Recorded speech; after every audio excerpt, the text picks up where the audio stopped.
Bienvenue dans Smart Bourse, votre émission quotidienne sur Bismart for Change pour rester à l'écoute des marchés. Chaque jour, vous nous suivez en direct à 17h à la télévision via vos box. Vous nous suivez en direct également sur les réseaux sociaux comme sur LinkedIn par exemple. Et vous nous retrouvez en replay bien sûr tous les jours également sur bismart.fr ou encore en podcast sur l'ensemble de vos plateformes préférées. Au sommaire de cette édition ce soir, les marchés qui se retrouvent face aux tensions géopolitiques au Moyen-Orient après un week-end de développement intense entre Israël et l'Iran, entre les États-Unis et l'Iran, désormais des États-Unis qui sont pleinement impliqués dans ce conflit qui a commencé il y a une dizaine de jours maintenant. La dimension géopolitique revient à la une, pour autant les marchés tentent de garder la tête froide et il est difficile de voir ici et là des mouvements extrêmes sur des actifs clés comme le dollar ou le pétrole bien sûr. Le pétrole a déjà réagi, mais pas de tension supplémentaire à signaler aujourd'hui. On est loin d'achats paniques sur le pétrole après les bombardements américains. Et puis on notera que le dollar se stabilise. On a même vu une réaction qui ressemblait plutôt à la recherche de refuge au cours des dernières heures. Et le dollar a pu en profiter un petit peu, ce qui n'enlève rien aux interrogations plus fondamentales que peuvent avoir les investisseurs sur le niveau et la course du dollar sous l'administration Trump 2.0. Voilà pour un des sujets de discussion avec nos invités de Planète Marché dans un instant, bien sûr, au démarrage d'une semaine qui sera marquée par le début d'un sommet de l'OTAN à partir de demain et puis des prises de parole encore de banquiers centraux dans le sillage des réunions qui se sont déroulées ces derniers jours et ces dernières semaines. C'est l'heure des auditions pour Jérôme Powell et Christine Lagarde. Christine Lagarde qui s'exprimait cet après-midi devant le Parlement européen et ce sera le tour de Jérôme Powell pour son témoignage semi-annuel devant les chambres du Congrès à partir de demain devant la Chambre des représentants et mercredi rebelote devant le Sénat pour le président de la Réserve fédérale américaine. Et comme chaque lundi, nous retrouverons dans le dernier quart d'heure de Smart Bourse notre correspondant américain pour notre quart d'heure américain. Nous reviendrons bien sûr là aussi sur les développements géopolitiques et la position de l'administration Trump avec Pierre-Yves Dugas, donc notre correspondant américain qui sera avec nous en direct à partir de 17h45.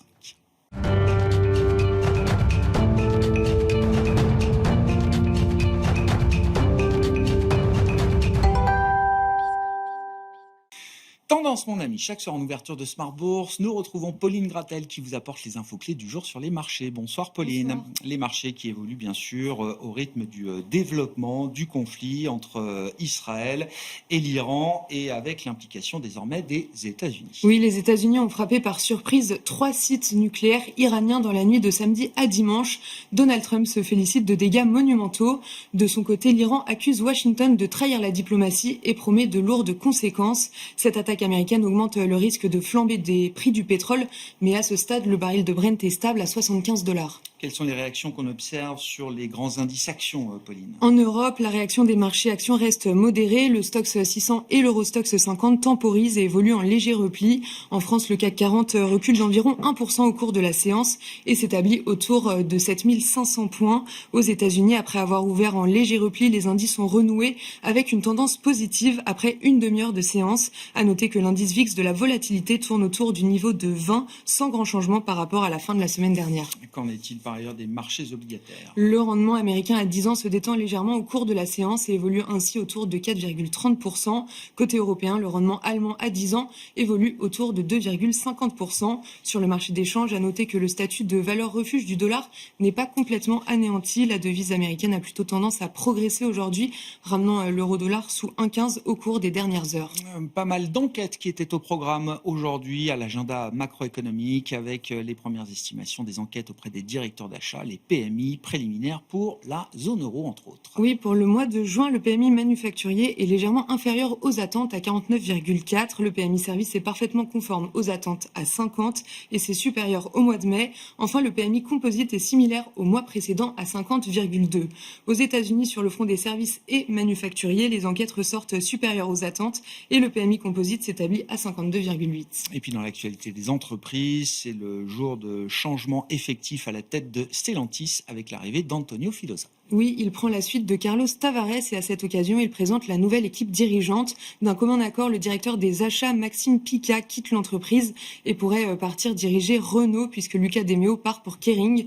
Le titre Stellantis cède 3%. Hors CAC 40, on notera que Eutelsat continue de progresser aujourd'hui, encore fortement avec une dizaine de pourcents de gains dans le sillage des annonces de la semaine dernière et de la prise de participation de l'État à l'occasion de la recapitalisation du groupe. À l'inverse, le titre Carmat s'effondre littéralement. Oui, Carmat s'effondre de plus de 60%. Le groupe avertit d'un risque de cessation de paiement à la fin du mois s'il ne reçoit pas de financement complémentaire. Le concepteur de cœur artificiel fait aujourd'hui face à sa pire journée sur les marchés depuis sa création. Quel sera le programme de demain, à l'agenda en tout cas des marchés pour les investisseurs, Pauline? La journée de demain sera rythmée par la publication de l'indice IFO allemand du mois de juin. On regardera également la confiance des consommateurs du Conference Board de juin. Jérôme Powell s'exprimera lors de son audition parlementaire alors que Christine Lagarde était attendue à 15h à Strasbourg. Enfin, du côté des résultats, ceux de FedEx sont attendus. Tendance, mon ami, chaque soir en ouverture de Smart Bourse, Pauline Gratel vous apporte les infos clés du jour sur les marchés.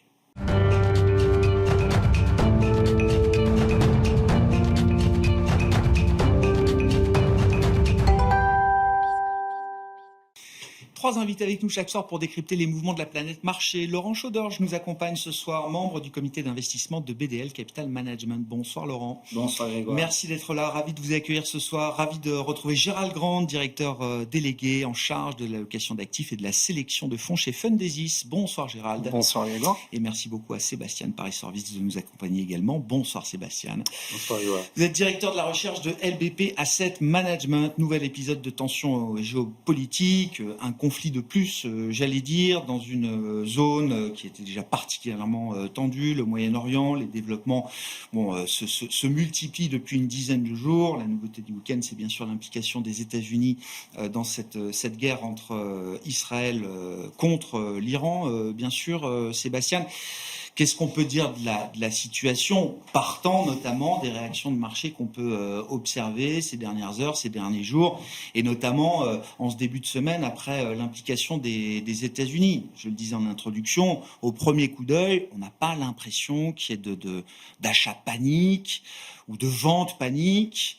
Ni de tension particulièrement extrême sur les marchés globaux liés en tout cas à cette situation géopolitique. C'est sûr, les marchés ne réagissent pas à ce qui se passe et c'est normal. On voit que l'intervention qu'aujourd'hui a fait les États-Unis est quand même très importante. Les États-Unis rentrent dans une nouvelle guerre. Est-ce que ne savent pas les marchés? Est-ce qu'ils essayent d'évaluer, mais sans que ça se voit sur les mouvements de marché? C'est quelles en seront les conséquences? Pour l'instant, il n'y en a aucune, en fait. Pour l'instant, on a, selon M. Trump, il a anéanti les capacités de l'Iran à faire une bombe nucléaire. En fait, on n'en sait rien. On ne sait pas si c'est sûrement ça va ralentir. Il y a des impacts sur ses ambitions, mais je pense qu'ils vont continuer à le faire. Il n'y a pas de raison que ça ne se fasse pas. Le marché n'a pas d'informations précises sur l'ampleur. On lit beaucoup de choses. Les commentateurs sont là pour commenter. Les observateurs sont là pour observer. Mais je veux dire, le marché n'a pas d'informations fines sur l'ampleur des dégâts qui ont pu être infligés à la République islamique. D'autant plus que les militaires non plus. Les militaires ne savent pas, certains spéculent même que l'Iran aurait déplacé certains de ses trouvailles ou ses recherches ailleurs, y compris sur des bateaux, etc. Il y a toutes sortes de spéculations. Il n'empêche que ce régime est affaibli et donc on voit, comme vous l'avez dit, déjà Israël avait commencé des attaques qui étaient importantes. Il y a eu des salles de missiles qui ont un peu gêné, disons, les Israéliens. Il y a eu quand même des morts israéliens. Mais la vraie question, c'est que va faire l'Iran? Et pour l'instant, la première spéculation, est-ce que, d'ailleurs c'est l'Assemblée nationale, disons, iranienne a voté pour que, oui, on essaye de bloquer un peu le détroit d'Ormuz. Et tout le monde se dit, c'est pas possible parce que l'Iran a besoin de ressources pétrolières. Il n'empêche qu'il s'y le faisait. Vous savez, c'est 20% du trafic pétrolier, une des plus grandes bases au port d'exportation du pétrole saoudien se trouve justement, doit passer par le détroit d'Ormuz. Donc, ça aurait évidemment des implications très importantes. Mais on peut spéculer, on ne sait pas ce que va faire l'Iran. Il n'empêche que l'Iran attaque des ponts des États-Unis dans la région. Vous voyez qu'on passe à une autre dimension. Et là, les marchés ne sauraient pas trop à quoi s'en tenir. Donc c'est difficile de dire sur la base de réaction de marché aujourd'hui, qui est relativement mesurée, modérée, c'est difficile de dire que c'est pour autant la fin de l'escalade. Oui, je pense que c'est difficile à dire et surtout le marché, peut-être de façon complaisante, peut-être il a raison, pense que l'Iran n'a pas les capacités de réagir. C'est possible. Le passé nous a montré que ce pays a les capacités souvent de réagir et de façon que nous gêne beaucoup le terrorisme et d'autres actions qui sont en général très létales. Maintenant, est-ce que les marchés vont prendre ça comme une modification de l'ensemble de l'économie mondiale, de sa dynamique, etc. À ce stade, non. Le seul impact direct et simple à évaluer, c'est celui du pétrole. Ouais. Maintenant, il peut y avoir des dégâts dans la région, y compris dans la production pétrolière. Et c'est l'hypothèse que fait le marché, ça n'arrivera pas à ce stade. Il n'empêche que tout mort américain, souhaitons qu'il n'y en ait pas, changerait la donne. Ça serait un impact d'abord, on le sait, fragiliserait Monsieur Trump chez lui, et c'est important pour la mise en place de sa politique, et c'est ça les impacts que pourrait analyser le marché. Mais à ce stade, c'est vrai que peut-être de façon complaisante, le marché ne fait pas beaucoup fait de cette entrée en guerre des États-Unis. Gérald, alors sans aller trop loin dans la spéculation, parce que sinon le sujet deviendrait infini, mais sur la base des informations qu'on a aujourd'hui, de l'implication américaine, est-ce que c'est un conflit que les investisseurs rangeront assez vite qu'ils ont déjà rangé voilà, au rang des conflits qui n'auront pas eu d'impact sur la course des marchés, sur la course de l'économie mondiale, ou est-ce qu'effectivement il y a une dimension peut-être différente, une nature différente dans ce conflit qui peut avoir des répercussions et des effets en chaîne. Je pense également à l'attitude des banques centrales qui nous parlent beaucoup de ce phénomène d'incertitude généralisée qui envahit, qui a une influence déjà sur les décisions des entreprises, des agents économiques. Là, on a l'impression qu'on peut au moins rajouter peut-être une couche supplémentaire à cette incertitude. Oui, alors même si en préambule, je dirais quand même une chose, c'est que depuis le début du mois de mai, le pétrole a progressé de plus de 30%. Donc effectivement, il n'a pas beaucoup réagi depuis le lancement des attaques, mais finalement, il avait probablement anticipé, et quand je dis il, ce sont les investisseurs bien évidemment, parce que ça s'est fait finalement dans un contexte un peu étonnant, puisqu'on entendait depuis des semaines qu'il y avait des discussions entre les États-Unis, l'Iran, pour essayer d'arranger un peu les choses, et puis finalement, voilà, on sait ce qu'il en est arrivé. Mais on partait d'un plongeon aussi lié à Liberation Day aussi. C'est vrai, mais on a eu quand même ce rebond anticipé. Ensuite, la deuxième chose, c'est que, je vais mettre des grosses guillemets, Israël a finalement choisi le bon moment, parce que ça tombe à un moment où on a l'OPEP qui est plutôt en train d'ouvrir les vannes, où on a l'Arabie Saoudite qui est du coup en capacité de fournir plus, parce que, alors je suis pas expert pétrole, mais il me semble qu'ils ont une capacité de l'ordre de 13 à 15 millions barils jour, je crois, et qui sont aujourd'hui entre 9 et 10. 9 et 10, d'accord. Je sais pas, quelque chose comme ça, mais en gros, il y a une marge de 3 à 5 millions de barils jour qui pourraient remettre en marche. Et puis, il y a aussi les réserves stratégiques américaines qui sont quand même à des niveaux élevés. Et probablement que Trump, s'il y en a besoin, fera comme Biden en utilisant ses réserves stratégiques. Elles ont été reconstituées. En tout cas, elles ont bien remonté. Donc, du coup, il y a peut-être quelque chose qui peut, je dirais, atténuer les effets. Après, sur les marchés, effectivement, les autres marchés, actions notamment, effectivement, l'impact à ce stade, on ne le voit pas.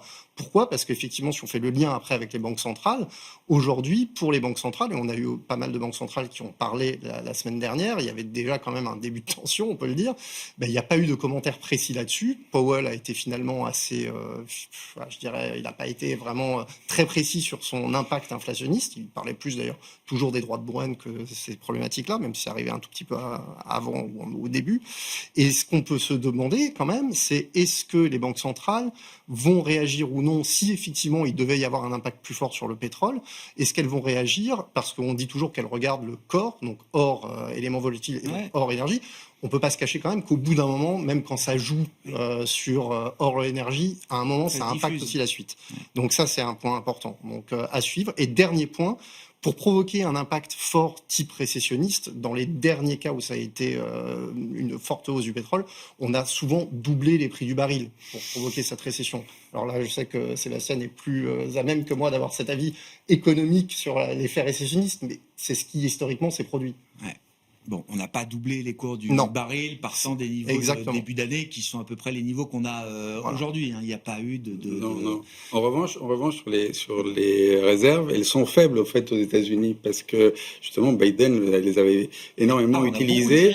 Donc on a commencé à les reconstruire. Elles sont pas là.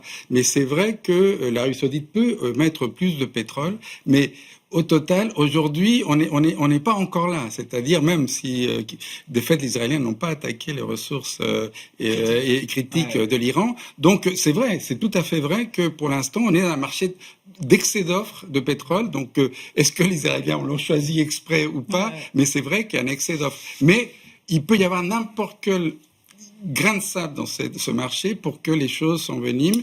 Mais peut-être c'est ailleurs qu'il faut regarder. L'effet sera peut-être ailleurs. C'est-à-dire que, encore une fois, comme je disais, une attaque contre les États-Unis changerait un peu la donne ou le sentiment de marché. Je pense que c'est ça qui est important. Et peut-être la surprise serait que ça passe pas vraiment par le pétrole. On a vu dans les tensions des dernières heures, le dollar, je disais en introduction, a pu retrouver quand même une partie de son statut de valeur refuge. Laurent, vos commentaires et ce que nous apprend l'histoire, effectivement, de ces conflits et de la manière dont les marchés réagissent à ces conflits réguliers. Non, c'est un point que j'allais rajouter effectivement parce que je pense que les investisseurs regardent aussi l'historique.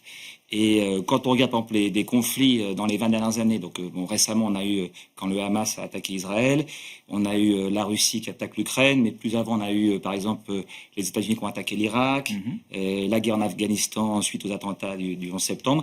Et quand vous regardez ces différents conflits-là, vous prenez le marché où il était au moment où le conflit démarre et vous regardez un mois plus tard et à chaque fois le marché est même plus haut ou au pire au niveau égal. Donc ça montre quand même que sauf escalade majeure, ce type de conflit n'a pas forcément un impact très fort et durable, parce que finalement, quand on réfléchit, ça reste des conflits qui sont souvent géographiquement cantonnés. Ils peuvent avoir un impact sur le baril, mais finalement, en plus, comme l'économie américaine est devenue nette exportatrice de baril, c'est moins un sujet qu'avant pour elle. Et en fait, quand on regarde les vrais cracks durables et profonds, c'est des choses qui attaquent directement le système financier dans son cœur, un peu comme si le patient faisait un arrêt cardiaque. C'est ce qu'on a vu en 2008, quand le système financier se ferme. C'est ce qu'on a vu avec le Covid, quand l'économie est fermée. Mais finalement, ce type de conflit, au-delà du fait qu'il soit regrettable, historiquement en tout cas, pas forcément eu un impact durable. Et sur le dollar, peut-être un mot là-dessus, parce que plus qu'un mot, alors, j'ai parlé avec quelques experts cet après-midi, parce que nous, on est avant tout une maison action, mais c'était intéressant parce qu'ils nous disaient que sur les 48 dernières heures, ils n'ont pas vu d'achat fort de dollars. Ils ont vu certains intervenants couvrir leur position en short, comme on disait au début, mais pas encore de pari directionnel à la hausse sur le dollar. D'accord. Donc il n'y a pas eu ces achats refuges de recherche de valeur refuge, des couvertures de position, mais on n'est pas encore en achat fort sur le dollar lié au contexte géopolitique. Et donc du coup, la question que ça pose derrière, c'est est-ce que ça témoigne d'un début de changement de statut sur la valeur vraiment refuge du dollar ou pas? Bon, est-ce que c'est un épisode de plus dans l'actualité récente, dans le passé récent, qui fait dire qu'effectivement le dollar a perdu un peu de sa superbe de ce point de vue-là et que les fragilités sont présentes au point que les investisseurs voient peut-être une poursuite de la dépréciation du dollar, Laurent? Alors, nous c'est plutôt notre hypothèse. Une poursuite, mais qui soit, comme on dit tout à l'heure, peut-être régulière, pas forcément un choc.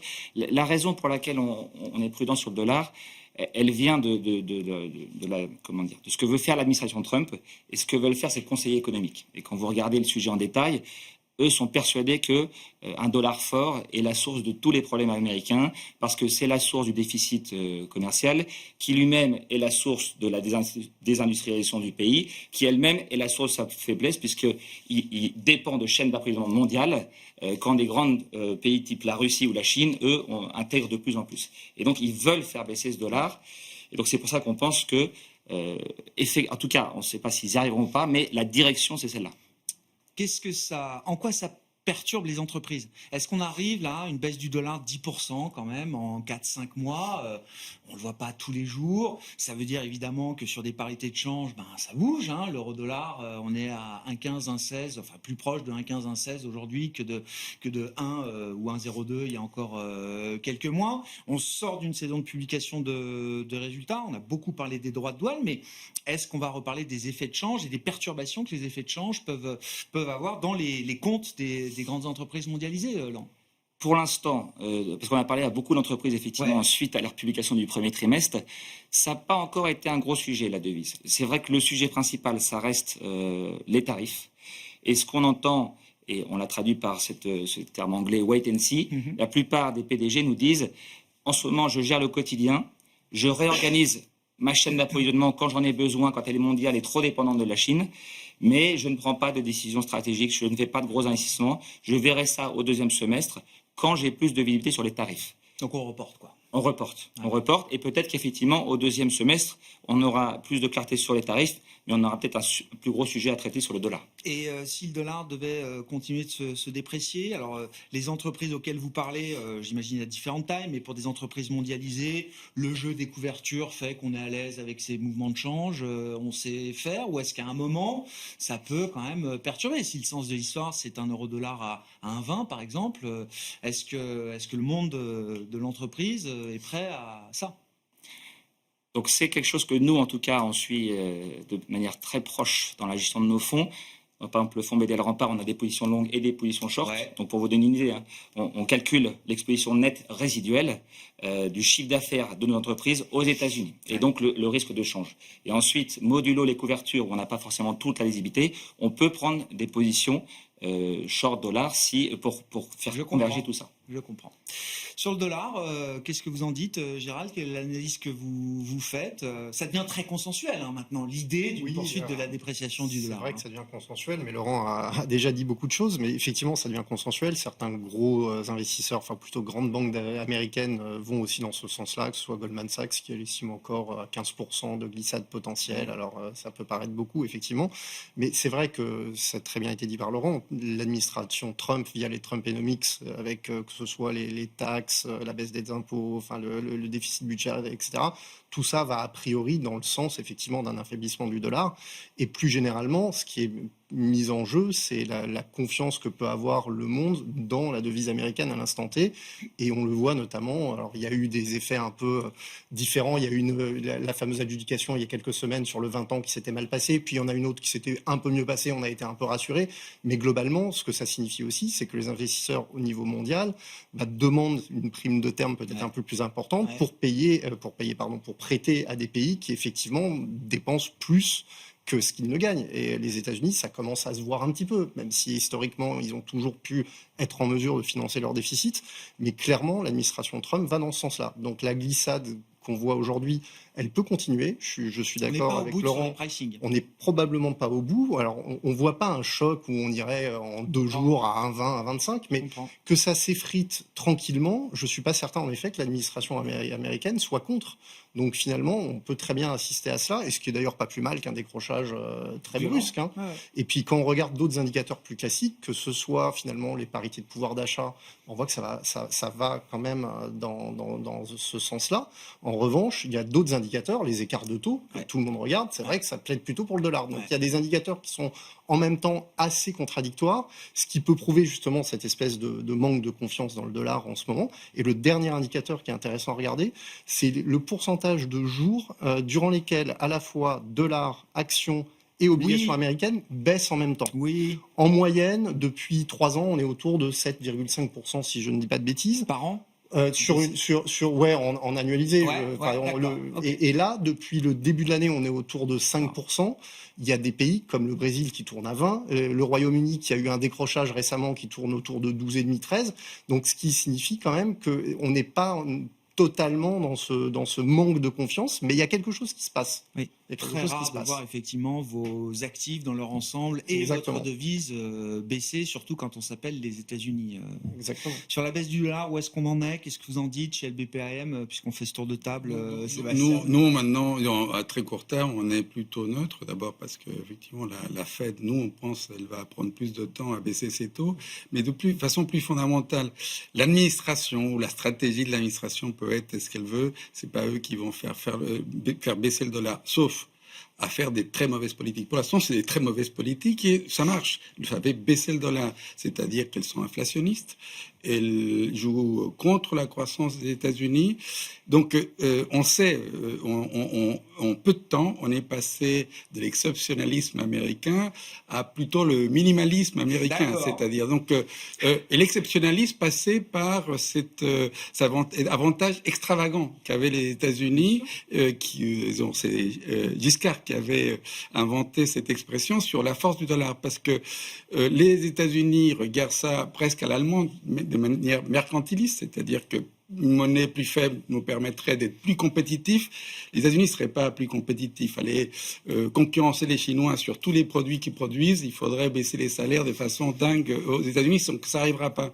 On va pas refaire des t-shirts aux États-Unis. Même Donald Trump l'a dit, je crois. Peut-être. Bon. Dans tous les cas, les casquettes, je crois qu'on raye le Made in China des casquettes MAGA. Donc, ça n'arrivera pas. Donc, c'est une mauvaise stratégie de faire. Bessène dit non, on veut un dollar fort, parce que le dollar fort apporte beaucoup de choses. C'est-à-dire, ce dollar fort n'est que l'expression du fait que c'est vrai. Il y a des capitaux qui vont aux États-Unis, qui permettent aux États-Unis, qui ont permis aux États-Unis de s'endetter moins cher que si le dollar venait, ou on anticipait une baisse très forte du dollar. Bref, il y a beaucoup d'éléments structurels qui, aujourd'hui, un jour, peut-être le dollar perdra sa suprématie.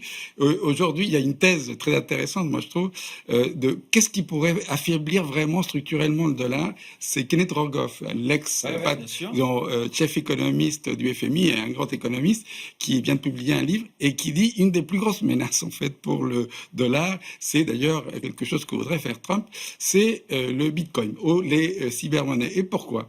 Parce que les cybermonnaies, c'est celles qui aujourd'hui sont voulues et alimentent l'économie parallèle, que ce soit délictuelle ou l'évasion d'impôts, etc. Donc voilà une monnaie, si jamais on peut l'appeler une monnaie, qui pourrait menacer le dollar, parce que c'est vrai que par le marché au dollar. Et donc dans cette nébuleuse, le dollar joue un rôle très important. Donc un dollar, une demande de dollar qui s'affaiblirait dans cette économie parallèle agirait.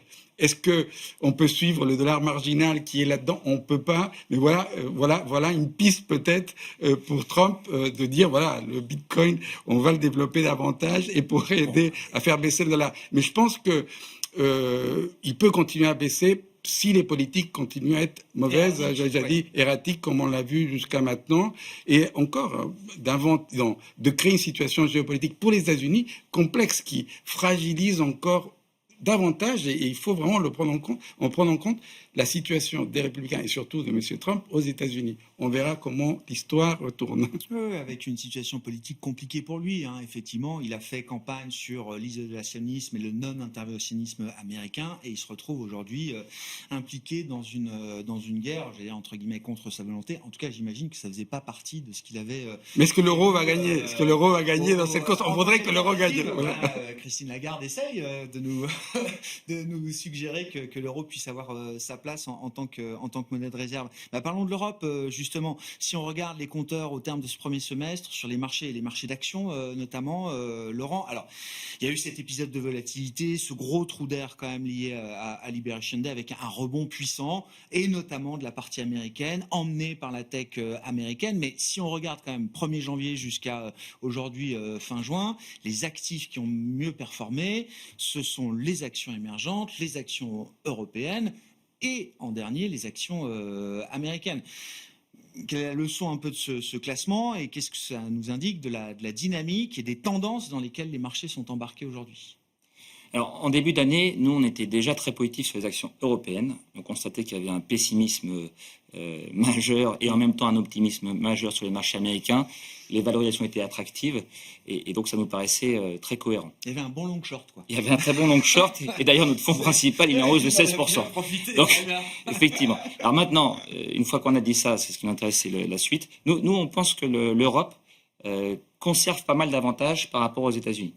Donc, si on regarde les trois grandes variables qui font bouger les marchés, on va dire ce qui est macro, la valorisation et les flux. Ouais. Donc, sur la macro, nous, ce qu'on voit, c'est que, mine de rien, l'inflation, elle est quand même mieux maîtrisée en Europe qu'aux États-Unis, ce qui a permis à la Banque centrale européenne de continuer à baisser les taux, parce que la Fed, elle a dû arrêter fin l'année dernière, je pense. Entre-temps, nous, on a continué. On en attend encore au moins une en Europe, donc on a un petit avantage taux d'intérêt. Sur la valorisation, c'est assez évident, on le voit bien, que les États-Unis sont très chers par rapport à leur propre historique et en absolu, à peu près à 22 fois les bénéfices. D'ailleurs, je ne sais pas si vous avez vu certaines études, mais historiquement, sur les 50 dernières années, quand vous achetez le S&P 500 à 22 fois les bénéfices, vous ne gagnez pas d'argent sur les 10 ans qui suivent. L'Europe, vous êtes plutôt à 13-14 fois. Donc, il n'y a plus de décote par rapport à l'historique, mais vous êtes dans votre moyenne. Il n'y a pas de problème de valorisation. Il y a un autre point qui, pour moi, est un changement majeur par rapport aux 15 dernières années, c'est la politique budgétaire. C'est-à-dire que si vous regardez les 10 dernières années, vous avez des Américains qui ont un déficit budgétaire colossal, jamais vu en tant que hors guerre, qui est une partie non négligeable de leur croissance supérieure à l'Europe et qui, du coup, est une partie non négligeable de la surperformance du S&P 500. Vous rentrez maintenant dans une phase plutôt restrictive aux États-Unis. En tout cas, plus d'expansion. Voilà. Au moment où, en revanche, en Europe, l'Allemagne casse tous les codes des 50 dernières années et vous dit je vais m'endetter à hauteur de 1 000 milliards d'euros sur les 10 prochaines années. Et du coup, ça va faire un effet boule de neige sur les autres pays. Donc, on change complètement la donne là-dessus. Et puis, le dernier point, c'est les flux. Donc, quand vous regardez les flux, donc quand je parle des flux, je parle des souscriptions, des rachats sur les fonds actions américaines et sur les fonds actions européennes. Vous prenez les fonds actions américaines sur les 5 dernières années, vous n'avez eu que des souscriptions à hauteur de 1 300 milliards de dollars. Sur l'Europe, vous n'avez eu que des rachats à hauteur de 270 milliards. Depuis le début de l'année, pour la première fois en 5 ans, on a des souscriptions de nouveau en Europe. On a résorbé quelle partie de ce gap infime? 5 ou 10%. D'accord. Donc il y a beaucoup de place. Si ça commence à rentrer dans les esprits qu'il y a un cas de figure où il ne faut peut-être pas être aussi surpondéré que ça aux États-Unis comme on l'a été depuis 10 ans, et qu'on veut réallouer un petit peu de manière stratégique, pas de grands coups de volant, juste progressivement, il y a encore beaucoup de place pour que les euros ou les dollars reviennent sur l'Europe. Ouais. Et le marché action européen peut continuer de progresser, de surperformer en étant demain un peu plus cher que ce qu'il est aujourd'hui, ou est-ce que ça peut se faire aussi avec des dynamiques de croissance des bénéfices des entreprises, ce qu'on n'a pas vu depuis 2 ans, Laurent, en Europe? C'est vrai. Et d'ailleurs, faut être honnête, les prévisions de bénéfices ont été un petit peu rabaissées depuis le début de l'année en Europe et aux États-Unis d'ailleurs. Nous, notre point, c'est que dans l'ensemble, le marché européen est correct, comme on a dit, alors qu'il est très surveillé aux États-Unis. Et à l'intérieur de ce marché, là, il y a beaucoup de choses intéressantes à faire. Il y a de la valeur. Et je vous donne un exemple. Nous, on gère des fonds assez gros de 1 ou 2 milliards et on a surtout des sociétés plutôt des grandes capitalisations boursières. On en a une trentaine. Aujourd'hui, ces 30 sociétés, elles ont un PER de 11 fois quand le marché est à 14, donc on a 30% de décote. Et vous prenez ces 30 sociétés sur les 15 dernières années, elles ont quasiment 6% de croissance par an de bénéfices contre 3% pour l'ensemble des marchés européens. Donc aujourd'hui, en Europe, vous pouvez faire de l'ETF, mais en gestion active, vous pouvez trouver 30 sociétés, 30% moins chères avec plus de croissance. Et c'est quoi ces boîtes presque value qui font 2 fois mieux que le marché en termes de croissance bénéficiaire? On les trouve où, par exemple, Laurent? Non, on les trouve. Le gros avantage des 3 dernières années par rapport à avant en Europe, c'est que sur les 3 dernières années, historiquement, vous pouviez acheter des choses pas trop chères, mais ça devait être très cyclique souvent, ou alors des bancaires. Aujourd'hui, depuis 12 mois, vous avez des vrais métiers de consommation de consommation courante, dans le médical aussi. Je pense à des Philips, à des Siemens Healthineers. Je pense dans les spiritueux, etc.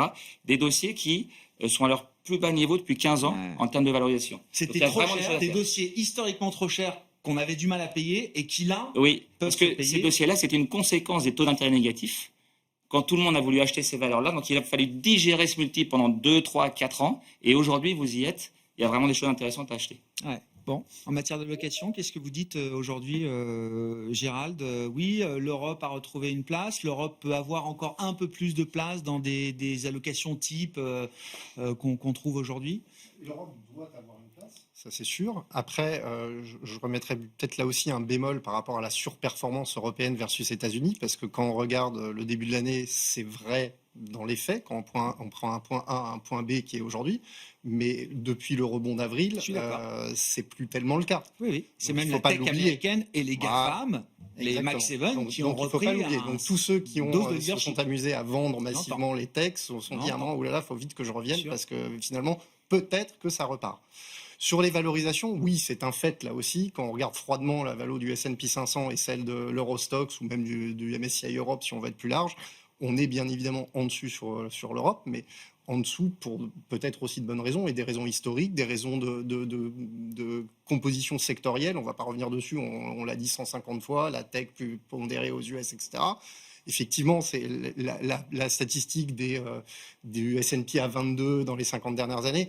C'est vrai aussi, mais il y a 50 ans, il n'y avait peut-être pas 30% de tech qui avaient des résultats tels qu'ils sont aujourd'hui, avec des marges. La capacité à générer des profits n'était pas la même. L'histoire est un guide, mais c'est vrai Sûr. que parfois, il faut raison garder. Mais il faut avoir de l'Europe, ça je suis totalement d'accord avec Laurent, il faut de toute façon être diversifié, surtout dans des phases où il y a un peu plus d'incertitude, comme on les vit depuis le début de l'année, parce que finalement, en dehors de cet épisode, Iran et Israël, qui est quand même majeur malgré tout, finalement, on pourrait se dire, on revient au début de l'année, on n'a pas plus de certitude. On est toujours à peu près dans les mêmes interrogations. Les guerres commerciales sont toujours Exactement. en cours, les trêves arrivent Les quasiment à banques expiration. centrales, alors, en dehors effectivement de peut-être un peu plus de visibilité sur l'Europe, effectivement, bon, c'est pas ça. Voilà.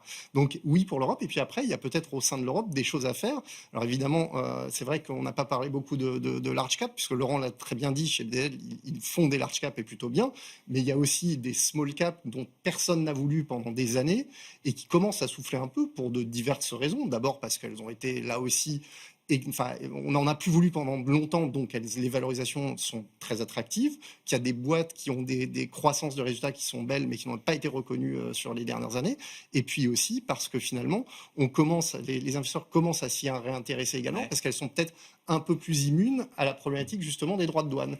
Et il y a des tas de boîtes comme ça en Europe, y compris en France, bien sûr, qui dans l'univers des small et mid intéressent de nouveau les investisseurs, et les small et mid surperforment largement. Un CAC Small est à plus 20 depuis le début de l'année. Depuis le début de l'année, exactement. Et donc, ça, dans les fonds que vous suivez, l'univers de fonds que vous suivez, ça se voit. Ça se voit, il y a oui, de la bien sûr. collecte qui commence à arriver un petit peu ça, dans c'est ces fonds-là. C'est peut-être effectivement le côté un peu négatif, on va dire, c'est que pour le moment, les gérants à qui on parle, il y en a pas beaucoup qui osent vous dire franchement, oui, ça revient. Ouais.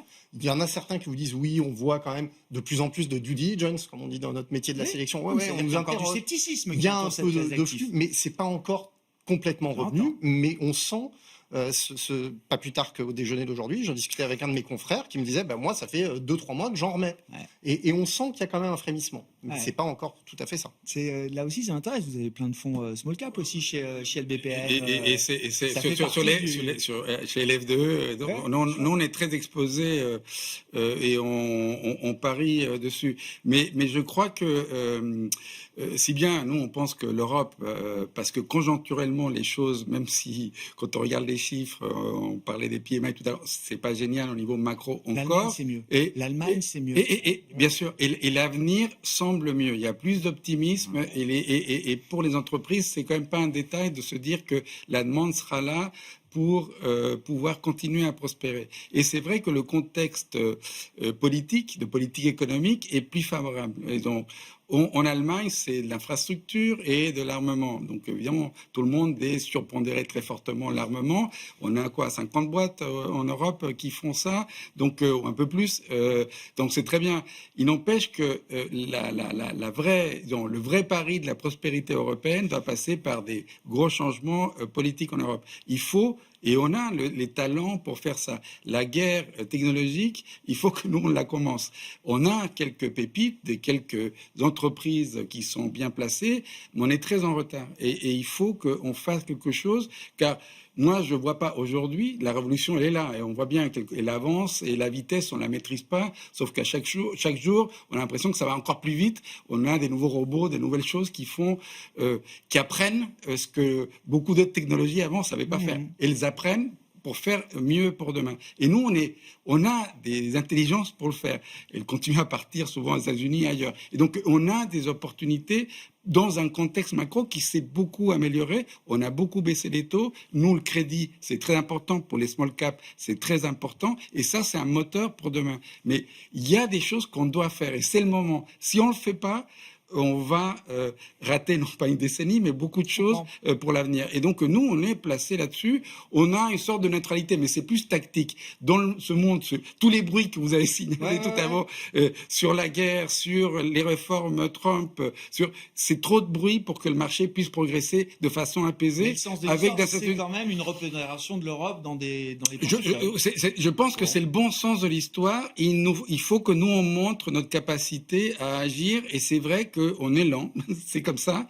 Mais on a cette possibilité de faire mieux. Il n'empêche que nous, une première étape pour la faire de façon plus, disons, pour être plus prudent, nous, on est beaucoup sur le crédit. Il y a beaucoup d'entreprises qui, aujourd'hui, demandent du crédit, qui, encore aujourd'hui, même si les spreads sont très serrés, ça nous offre du carré. Exceptionnel en termes de performance, volatilité sur ces marchés de crédit en Europe. Vous dites c'est encore une classe d'actifs qui est pertinente. Ça vous protège. Évidemment, vous pouvez être sur l'investment grade pour être vraiment très protégé. Même sur le high yield, si vous êtes assez sélectif et intelligent, ce que nous, on a réussi à faire, vu ce qui se passe sur nos fonds, je pense que c'est une façon d'attendre tout en se diversifiant, aller chercher ce risque pour demain. Et c'est pour ça que nous, on est un peu neutre US-Europe, mais on a ces biais vers plutôt small cap, parce qu'on croit aussi que peut-être c'est là où on va voir encore, malgré la performance qu'on a vue d'en vient,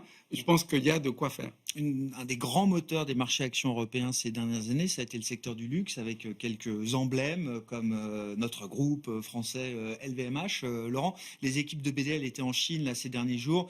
Ils ont passé beaucoup de temps sur le terrain, sur la dimension consommation discrétionnaire, avec cette question de savoir quand est-ce que la Chine, qui a généré 30, 40, 50% de la croissance du luxe, et donc du luxe européen et français, bien sûr, ces dernières années, quand est-ce que ce moteur-là va se rallumer? Qu'est-ce que les équipes ont pu observer et quelles sont les conclusions avec lesquelles elles sont revenues? On a passé 2 semaines là-bas sur le terrain.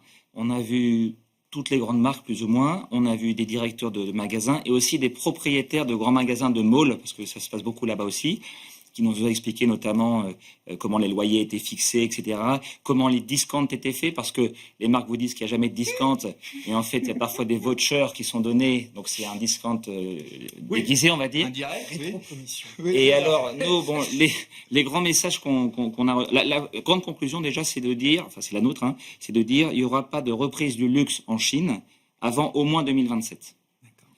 Et 2, la reprise sera probablement moins rentable qu'elle n'a été historiquement. Alors pourquoi on dit ça? Sur le timing déjà, c'est que on voit bien quand on parle à ces gens-là, etc., le consommateur a vraiment été affecté par cette crise immobilière chinoise. Cette crise elle-même, quand vous regardez sur plein de métriques, elle ressemble un peu dans son ampleur à la crise japonaise du début des années 90. Et quand vous regardez le marché du luxe au Japon à l'époque, donc fin des années 90, début 2000, il a mis 4-5 ans à s'en remettre. Donc le 4-5 ans que les entreprises nous disent, ça paraît assez cohérent. C'est à peu près ce calendrier-là. Exactement. Okay. La deuxième chose qu'on voit à une chose qu'on pense en Occident qui n'est pas le cas sur place, c'est que les gens disent oui, mais ça repart pas parce que il y a une sorte de honte du luxe là-bas, on veut plus mettre le luxury shame. Vous vous baladez là-bas, il n'y a pas de sujet. Ils ont encore des beaux sacs à main, il y a des Ferrari dans les rues, ça n'a pas l'air d'être le gros sujet. Par contre, il y a une nouvelle tendance qui est que le consommateur chinois devient plus sophistiqué, et donc il a 2 exigences. Un, il veut plus ressentir l'héritage chinois dans les produits qu'il achète. Et ça, il suffit plus de coller un dragon sur le sac à main, ça marche plus. Et donc, vous voyez plusieurs, enfin, je schématise, mais vous voyez plusieurs marques de luxe occidentales qui, du coup, développent avec des petites entreprises locales chinoises, le tissu chinois, etc., pour modifier un petit peu leurs articles. Et puis, il y a aussi quand même l'émergence de certaines marques purement chinoises qui se développent aussi. Est-ce qu'elles vont y arriver? On verra. Certaines marques occidentales vous disent elles n'y arriveront pas parce que historiquement, elles ont déjà essayé, elles sont jamais assez patientes. Et dans le luxe, il faut être patient. Mais la tendance est là. Et la dernière chose, c'est que comme le consommateur est plus sophistiqué, il s'y connaît mieux aussi en termes de prix. Et là où vous aviez avant 30-40% de différence de prix entre le même article en Chine et en Europe, ça a tendance à se rétrécir vers plutôt 10-15%. Donc tout ça nous laisse dire que, 1, le timing est assez long, et 2, la rentabilité du luxe en Chine sera peut-être plus faible que ce qu'elle n'a été sur les 20 dernières années. Et ça veut dire qu'en termes de positionnement sur ce segment du luxe, fonctionnera, ce qui est du vrai luxe, niche, avec cette valeur, ce statut, etc. Et que le luxe un peu demi-luxe entre deux sera pas forcément ce qui fonctionnera encore dans ce marché chinois. C'est notre avis. Beaucoup plus de polarisation. Ouais, c'est notre avis et d'ailleurs c'est ce qu'on voit. Hein. C'est-à-dire qu'aujourd'hui vous avez quelques marques qui fonctionnent très bien, qui ont compris l'équation et qui ont des bonnes tendances, et d'autres qui ne marchent pas du tout. Ouais. Bon, je peux 2027 alors. Bien sûr, sur le luxe, un mot. Puisque souvent Grégoire, vous m'interrogez sur les gérants à qui on parle. J'en ai un la semaine dernière à qui je parlais, qui gère un fonds Pricing Power. Donc déjà ça donne le ton. Et dans son univers, grosso modo, il a les boîtes qui vont, on va dire, créer de l'innovation et qui vont avoir du pricing power pour ça, et les boîtes, effectivement, de luxe. Et dans son univers, les deux seules boîtes de luxe qu'il considère des vrais luxe, Ferrari, Hermès, point barre, 2. C'est ça. Tout le reste, il ne les regarde pas. Des groupes comme LVMH ont peut-être perdu en pricing power. En tout cas, c'est ce qu'il nous dit, c'est pas du vrai luxe à son regard. Et en sortant du luxe, quelque chose que je ne vous ai pas dit sur l'Europe et qui commence à inquiéter tout le monde, c'est cette section 899 du budget américain. Le Sénat a modéré, tempéré les ardeurs de la Chambre des représentants sur cette section 899. Non, mais il y a une partie qui vise à spolier un peu les investisseurs étrangers. Non, pas les investisseurs. En fait, il y a une incompréhension de cette règle. D'ailleurs, elle a été un peu modifiée, mais les investisseurs ne vont pas être spoliés. Ceux qui vont avoir des problèmes, c'est les entreprises européennes ou internationales qui sont aux États-Unis. Et qui tirent des revenus de leur capital là-bas. Exactement, parce que c'est là où il y aura une imposition qui peut être plus ou moins sévère selon la nationalité de ces entreprises. Donc, si vous êtes une entreprise européenne, avec toutes les contraintes qu'on impose à certaines entreprises américaines... Si vous ne manipulez pas votre devise, si vous faites tout bien comme il faut... Donc, il faut faire tout bien. Et ça, c'est quelque chose que beaucoup d'entreprises... Je suis sûr que les directeurs financiers sont en train de regarder le sujet. Mais je pense que le marché n'a pas complètement compris qu'est-ce que ça veut dire pour une entreprise et pour sa profitabilité, en tous les cas ce qu'elle veut faire de l'argent qu'elle gagne aux États-Unis pour le mettre en place. On est encore dans le processus législatif, effectivement, entre le Sénat et la Chambre des représentants, mais cette section 899, elle a été identifiée, reste à voir effectivement ce qu'il en ressortira précisément. Merci beaucoup messieurs. Merci à vous trois d'avoir été les invités de Planète Marché ce soir. Laurent Chaudorge, BDL Capital Management, Sébastien Paris Service, LBPM et Gérald Grant, Fundedis.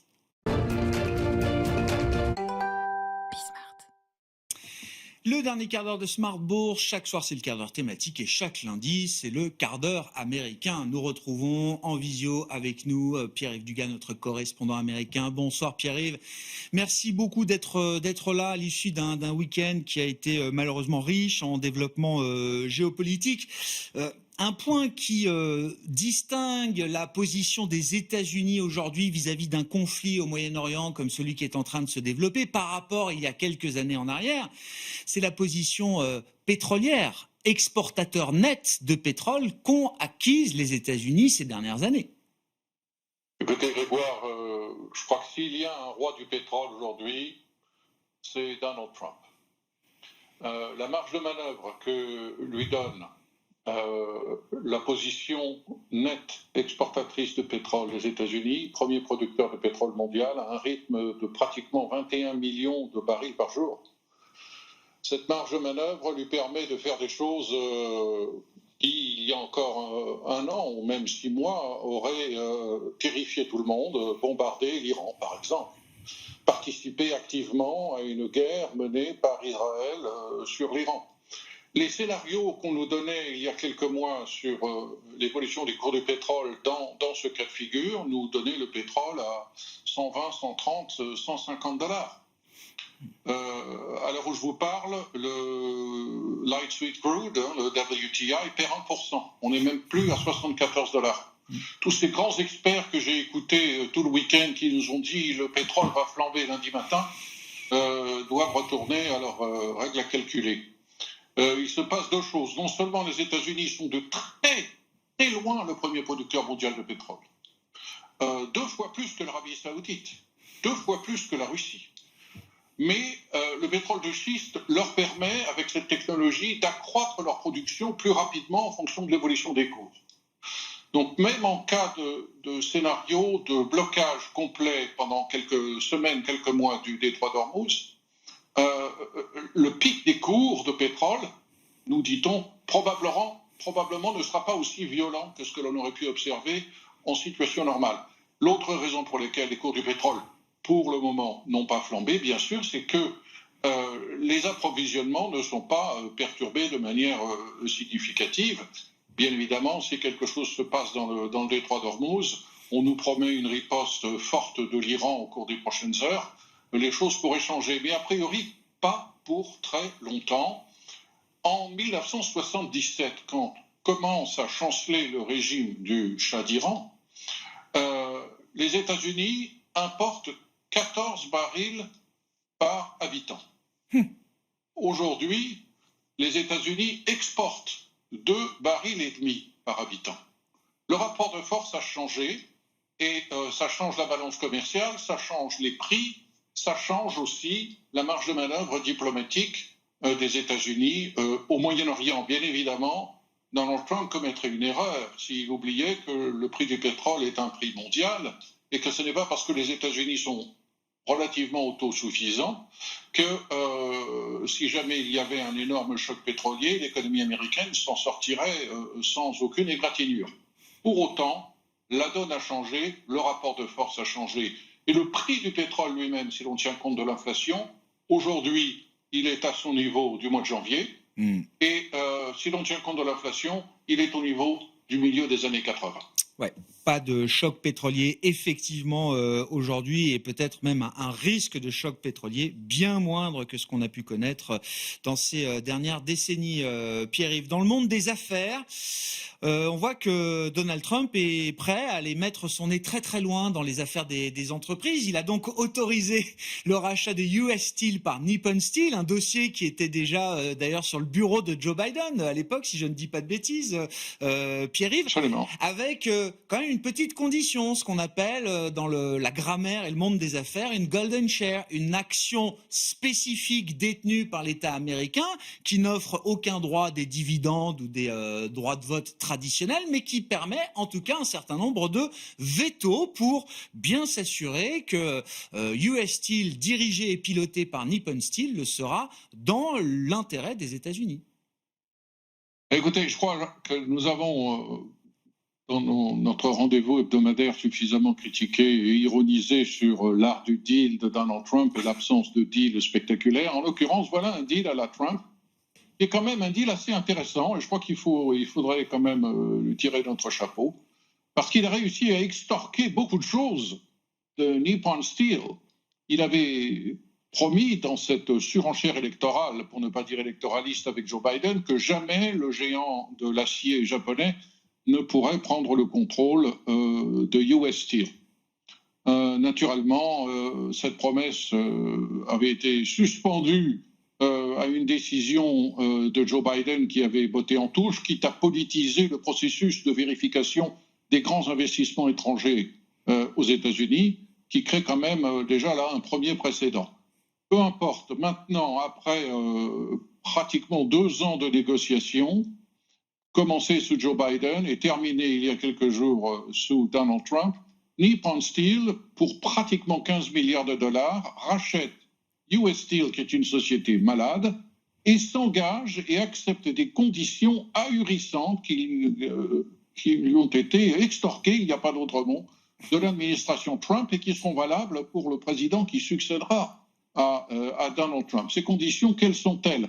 Donc ce Golden Share, qui lui donne le droit de nommer un membre du conseil d'administration, mais d'exiger que la majorité des membres du conseil d'administration soient des Américains, que les principaux dirigeants de l'entreprise soient des Américains, que la Maison-Blanche, quel que soit le président, ait un droit de veto sur les délocalisations d'entreprises, puisse exiger usine par usine, site par site, que certains niveaux de l'emploi et de production soient maintenus, alors ça j'ai trouvé extraordinaire, que Nippon Steel s'est engagé à ne pas prendre position dans des sanctions commerciales que les États-Unis pourraient imposer au pétrole importé. C'est extraordinaire.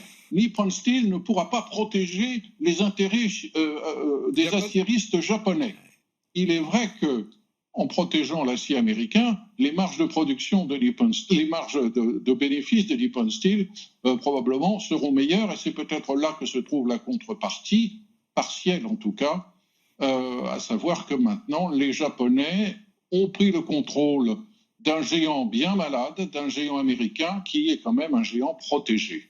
Alors que dit le syndicat United Steelworkers, qui était bien évidemment vent debout contre le rachat de Nippon Steel, qui est perçu comme leur ennemi depuis plus d'une génération. Eh bien écoutez, oui, c'est intéressant, ces conditions sont intéressantes, mais ce qui nous intéresse, nous, c'est comment sera renégocié notre contrat de travail qui arrive à expiration en septembre 2026. On va traiter avec des Américains et les choses ont intérêt à bien se passer, sinon, bien, comme d'habitude, on fera la grève. Ouais. Bon. Mais ça reste une affaire intéressante pour Nippon Steel quand même, Pierre-Yves. Oui, certainement. Alors, je ne suis pas un spécialiste de l'acier, mais les catégories d'acier qui sont produites par US Steel sont assez complémentaires de celles que produisent Nippon Steel. Et c'est une des raisons pour lesquelles le géant japonais, qui bénéficie d'une technologie qui a été développée au Japon et qu'ils vont appliquer aux États-Unis, pense dégager de fortes marges. Cette promesse de transfert de technologie et d'investissement massif pour créer jusqu'à 100 000 emplois dans l'acier au cours des 3 prochaines années, 14 milliards d'investissements supplémentaires en 3 ans, c'est beaucoup d'argent qui peut certainement faire du bien à l'acier américain, même si cet acier américain indirectement reste de loin contrôlé par des intérêts nippons. Bon, ne reste plus à Donald Trump que de signer un accord commercial désormais avec le Japon. Je rappelle que pour l'instant, très peu d'accords ont été signés, un seul en l'occurrence avec le Royaume-Uni, qui n'a pas encore été pleinement d'ailleurs mis en œuvre. Le Japon et l'Europe sont toujours sur liste d'attente de ce point de vue-là. Merci beaucoup Pierre-Yves. Pierre-Yves Dugas avec nous chaque lundi dans ce quart d'heure américain. Vous nous suivez en direct à 17h chaque jour sur Bismart Fortune. Vous nous retrouvez également bien sûr en replay sur bismart.fr ou encore en podcast sur l'ensemble de vos plateformes préférées.